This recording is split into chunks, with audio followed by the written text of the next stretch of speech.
Now, I've been playing Genshin since the second half of version 1.0. In that time, I've seen people quit this game many times for many different reasons. I myself have a lot of things I would like in this game, or small issues with it, yet I continue to play it. It doesn't take much of my time, and I do enjoy the time that I spend on it, so, it's pretty easy to keep playing it. However, that does not mean that there are things that I wish it would have, or improve upon. So here's my own personal list of the 5 things that I think would improve Genshin the most.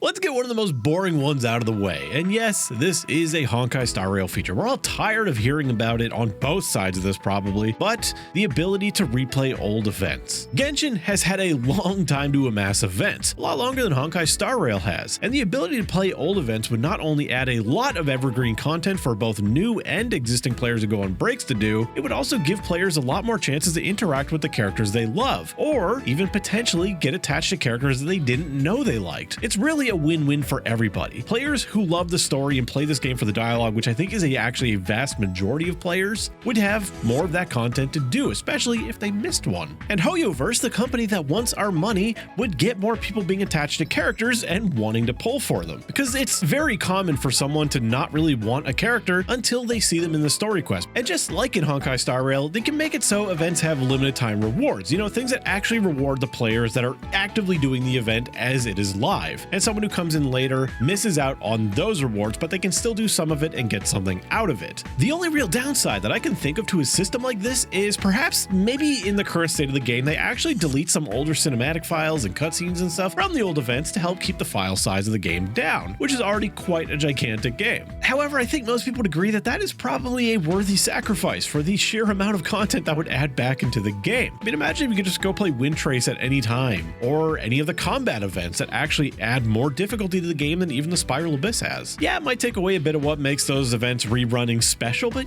there are ways to combat that, and I don't think it's that big of a deal. I think this would be a huge boon to the game. Now, something that almost opposes this: story and dialogue skipping options. This is nothing revolutionary to bring up. People talk about it all the time, but that is because it is very important to some people. Now, let me just say this: anytime I bring this up or I see others bring it up, I see people get attacked for it. I've had people tell me that I'm playing the wrong game because they are apparently deciding that this game is only story, and if you don't want to play for the story, it's not the game for you. That's not for you to decide. Honestly, some people treat it like you're skipping the story in like a Telltale game or like The Last of Us. The kind of games where the story actually is like 90% of the game and the gameplay is probably mediocre at best if there's any real meaningful gameplay at all. Genshin is not that kind of game. Yeah, sure, there may be a lot of instances where people say they don't like the gameplay. Maybe they actually don't like the open world exploration part, which weirdly I've heard a lot from people. However, I actually like the gameplay, and a lot of people do as well, and I don't always want to listen to the story. In fact, my preferred way of experiencing stories in video games is to listen to it through YouTube. Either somebody else just making like a movie of it where they edit all the cutscenes, the dialogue stuff together for a viewing experience, or I'll read about it on wikis and stuff. Actually experiencing it through the game itself is one of my least favorite ways to do it. Some people don't want to experience it all, and forcing them to isn't going to change that. Not for most people anyway.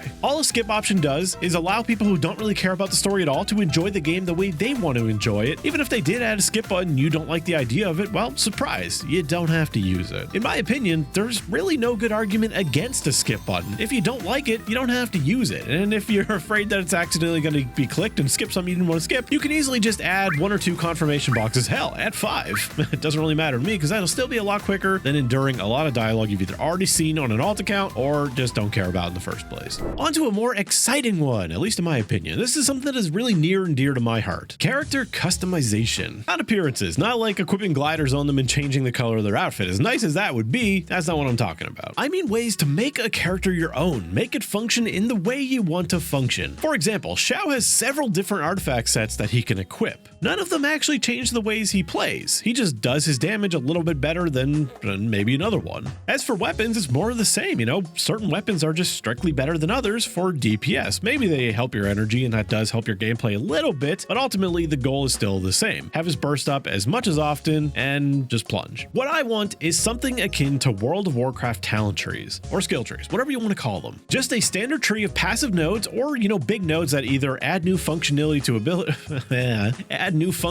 to abilities, similar to what we see with constellations, but you don't have to pay for these. You can earn points like every 5 levels or every 10 levels, something that would reward getting to level 90 a little bit more, and you actually have to make choices. You can't get the whole tree. That is important with these things. You know, Xiao could have one tree that is maybe boosting his normal attacks to make him less of a plunger. Maybe one tree that actually just does make his plunging better. Maybe a third tree that improves his skill. Something like that. It doesn't have to be super complex, just something where you can actually make somewhat of a unique build. Right now, when somebody asks you like, hey, what is your Farina build? They mostly just want to see, you know, like how much ER do you have? Like what are your stats? Where should I be at? Is yours better than mine? They just want to compare whatever. Sadly, there's nothing overly creative there. So you can be like, hey, you have C4, I have C0. Hey, your gear is better than mine. Or like, oh, maybe I have a better circlet. Like, yeah, you're not going to find anything. It's like, ooh, like I never thought of that. Like Genshin just doesn't really have that. Our form of that is essentially team comps, you know, who we decide to pair a character with and with what elemental reactions. That is where the customization comes in a little bit, but I really don't find it as satisfying as personally building a character to function differently. And no, I'm not going to count something like building physical Zhongli. While we have some characters who clearly have split purposes, you know, like Toma, you can build him for attack so he does a little bit more damage, or you can build him for HP so he's more of a shielder. But one is always just strictly so much worse than the other, and at best it's a meme, at worst it is not even worth considering in the first place.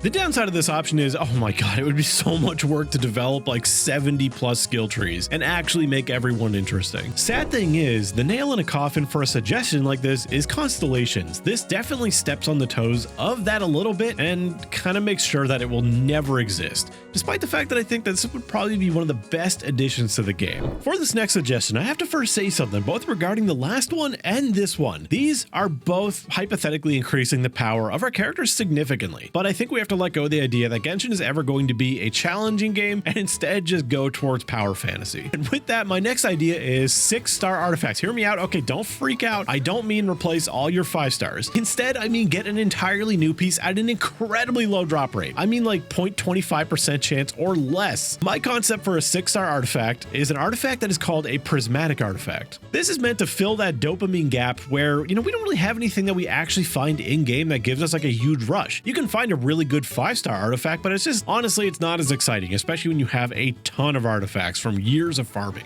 My concept for a 6-star artifact, also known as Prismatic Artifacts, is an artifact that counts as a universal set bonus. However, you can only have one of these equipped per character. That way there's some semblance of balance maintained. They are one tier above a 5-star, meaning they do have better stats. They always start with 4 stats, and as a artifact one tier over 5-star, their stats would just overall be a little bit better. Now, my reasoning for making it a universal set bonus is not only because it makes something interesting happen where you can actually get a 4 set and a 2 set, or even potentially like 4 2 sets if you wanted. More importantly than that is the fact that it is a universal item, that it belongs to no set and instead is a wild card. Basically is that it improves the odds of you actually using one if you were to find one. With it being so incredibly rare, if it just ends up being crap like 90% of, well, more like 99% of other artifacts, that's just disappointing. This way, there is an extremely high chance of you using it, both in combination with the stats that it just has over a 5-star by being a higher rarity, but also just by being able to be equipped on anybody without worrying about what set it belongs to. With how many diverse characters we have now using various stats to scale, there's a good chance that no matter what it rolls with, for the most part, it is going to be at least serviceable on somebody, especially with the fact that it enables a 4 set and a 2 set. That only adds to the value of the piece. So a few ideas to balance this out and make it a little bit more exciting. One, it possibly could only be limited to flowers and feathers. That way you're not getting an insane amount of like attack or ER or crit or elemental damage bonus, stuff like that. That not only reins in the power a little bit because you can't get like an insane crit damage circlet beyond a natural 5-star, but flower and feather take a flat stat right off the menu with their main stat and take the main stat gamble out of it, just ensuring that these are more likely to be used. Then Mora cost. I would envision these being way more expensive to level than a regular artifact the entire way through. I would say like around like 1 to 2 million Mora to go from 0 to 24, you know, just something to make it a little bit more prestigious. And of course, I do not envision them making the game more difficult to account for you having this and actually being rolled well. No.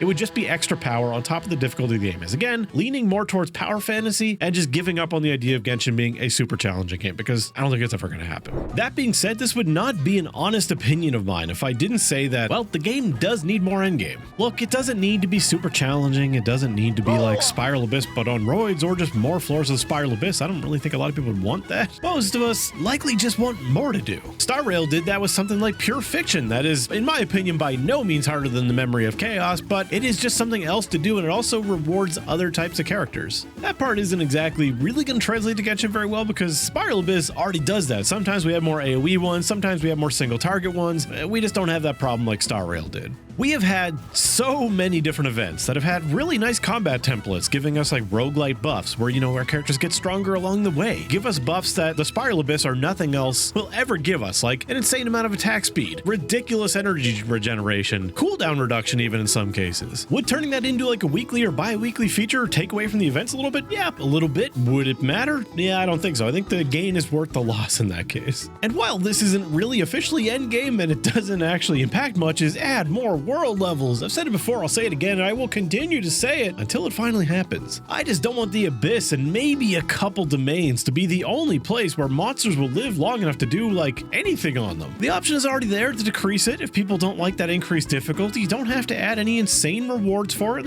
just maybe a little bit more Mora, maybe a little bit better drop rate, stuff like that. And hell, even if it is a little too difficult for, the everyday person standards as well, co-op is there. Finally, something else to encourage co-op. And while I mentioned co-op is definitely one of the things that improving upon that significantly could drastically improve the game, but that is so much harder to do. When I mentioned permanent events earlier, once you could go back and replay, that already helps co-op. If something like Wind Trace or Theater Mechanicus, various summer mini games, stuff like that, those are pretty popular co-op events. And if they were available all the time, sure, the matchmaking may be pretty brutal in some cases, but you can always find people most likely. Pre-made groups are a thing, and I'm sure a lot of people would be doing that, just killing time. And that is my list. Feel free to crap on them in the comments below, as I'm sure many people are going to do. We all have our own ideas of what we think the game needs, and I think these are pretty balanced. There are even things in here that I don't necessarily care about myself, but I think the community overall would like. So thank you to my members, my patrons, for supporting me. As always, thank you for watching, and I'll see you in the next one. Attaboy!